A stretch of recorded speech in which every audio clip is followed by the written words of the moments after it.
Bonsoir tout le monde, j'espère que vous allez bien. Je vous retrouve pour ma vidéo du C'est jeudi, que lisez-vous? Rendez-vous hebdomadaire pour faire le point sur mes lectures passées, ma lecture en cours et ma lecture à venir. La semaine dernière, j'ai lu, je cherche sur ma tablette, 2 secondes, voilà. J'ai lu À la maison close de Gilles Milo Vasseri aux éditions Harlequin. La couverture est toute jolie avec un petit masque, c'est très joli. Bref, alors ma lecture, c'était une petite nouvelle, c'était assez sympathique, c'est une romance historique érotique.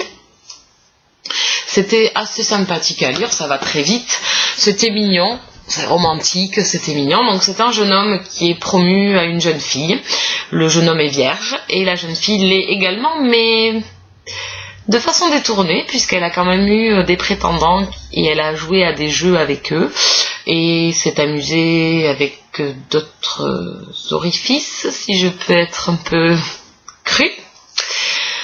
Et donc le jeune homme se retrouve un peu surpris par cette jeune fille qui est noble, hein, bien évidemment, qui est noble, et qui est vraiment très ouverte et très entreprenante.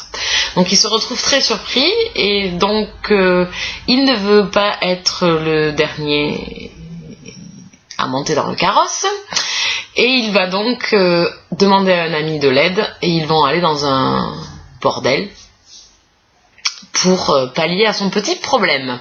Et là il rencontre une jeune femme et ça se passe, donc il se fait dépuceler, il découvre les plaisirs du sexe et également les plaisirs à donner à la jeune femme avec qui il est, apprendre, voilà. Bon, après il y a une histoire entre ces deux personnages là, c'est très passionnel, c'est très sensuel et surtout c'est très doux et c'est très bien amené, c'est pas vulgaire parce que on a même un trio à un moment donné et je trouve que c'est très bien écrit, c'est pas disproportionné, c'est pas vulgaire et dérangeant, c'est très mignon, c'est très joli, c'est très bien amené et la chute de l'histoire est vraiment toute mignonne, donc voilà, c'était sympa. Ça s'arrêtera pas dans mes annales littéraires puisque c'était très très court, mais c'était très mignon et c'était assez sympa à lire. Voilà, donc mon autre lecture c'est Petit Changeling, le tome 5, Otage du plaisir de Nalini Singh aux éditions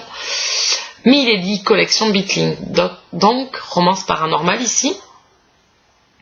J'ai adoré. C'est encore un coup de cœur. De toute façon, avec cette saga depuis le départ, c'est un coup de cœur. Je passe d'excellents moments dans cet univers et avec chaque couple avec lequel j'ai passé un peu de temps à les lire. Donc j'aime beaucoup, j'adore. Dorian et Ashaya étaient 2 personnages vraiment très très intéressants et en plus l'auteur a encore étoffé son univers. Les humains rentrent dans le conflit, etc.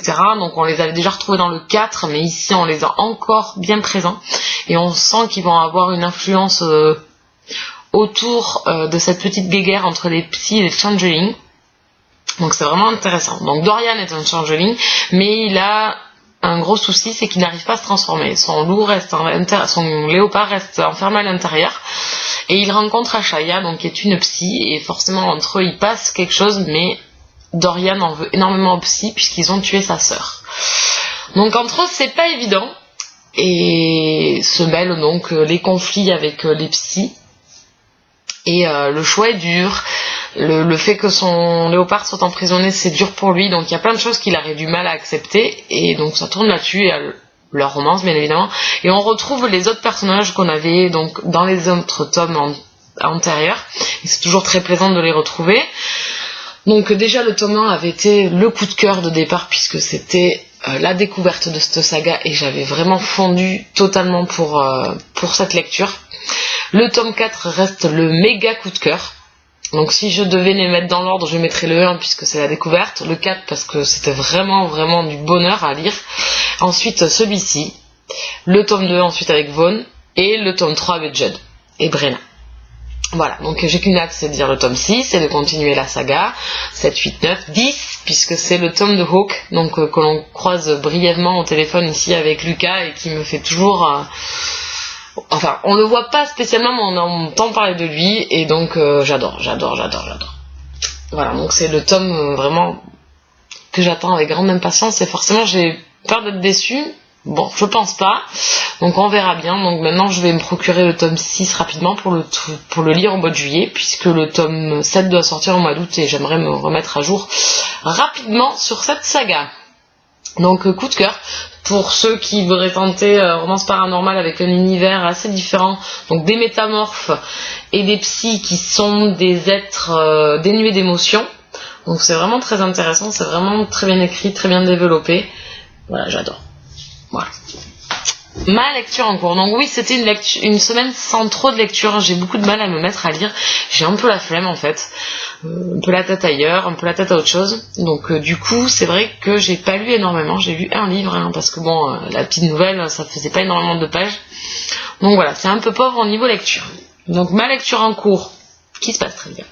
Donc c'est Z, le roman de Zelda, donc de Teresa Ann Fowler, aux éditions Michel Lafon, que j'ai eu en partenariat avec Livre Addict, que je remercie parce que c'était un livre que je voulais beaucoup découvrir.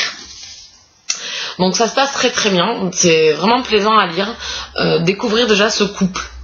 On entend parler surtout de lui, et elle, c'était pas forcément un personnage dont j'avais beaucoup entendu parler, et c'est vraiment très plaisant de vraiment les découvrir à eux, dans leur vie personnelle, dans leur décadence, enfin dans leur mode de vie un peu faite à tout va. Donc ça se passe très bien, j'ai passé la moitié. Donc ici on a le départ, donc la vie un peu dissolue de Scott et Zelda. Donc beaucoup de fêtes, beaucoup d'apparat. Scott veut être un homme reconnu. Il est écrivain et il veut réussir et il veut être un homme de la haute société.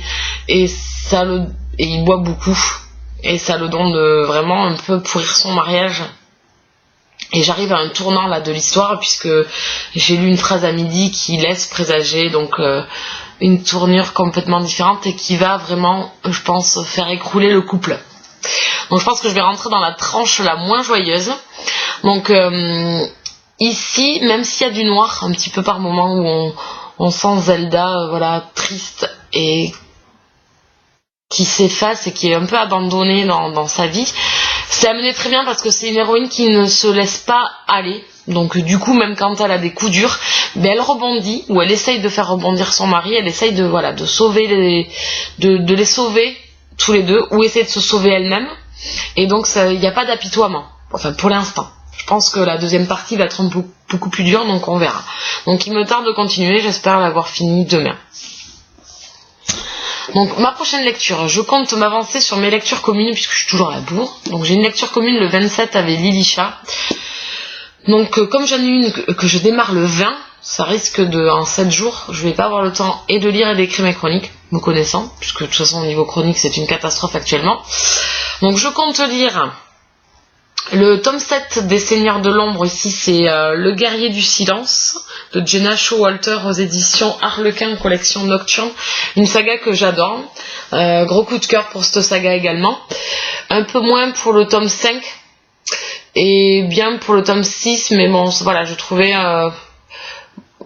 moins d'intérêt sur les personnages, parce que bon, chaque tome a un personnage, c'est de la romance paranormale, donc chaque tome a un personnage différent. Donc le tome 4 avait été le tome 3 et 4 avaient été de superbes lectures. Voilà, gros coup de cœur. Donc j'avais eu une petite descente, même si j'affectionne quand même un petit peu moins de coups de cœur sur les 2 derniers tomes que j'avais lus. Donc ici il me tarde de lire le tome 7 puisqu'il est dans ma palle depuis sa sortie. Il était sorti en 2012, en juillet je crois, 2012. Donc voilà, il va me servir aussi dans mon challenge Pâle sans poussière avec le groupe de Facebook.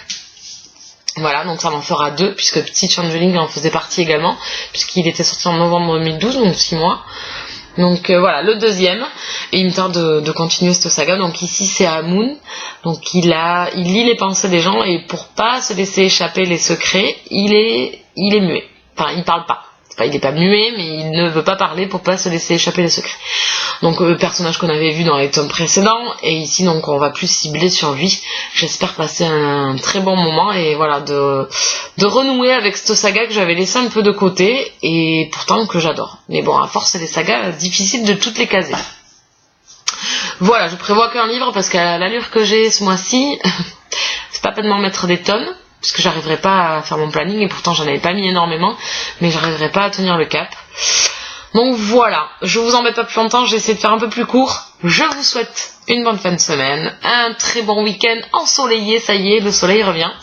Voilà, j'ai sorti les couleurs estivales, donc maintenant il n'y a plus qu'à. Je vous dis à la semaine prochaine. Bye bye, à bientôt.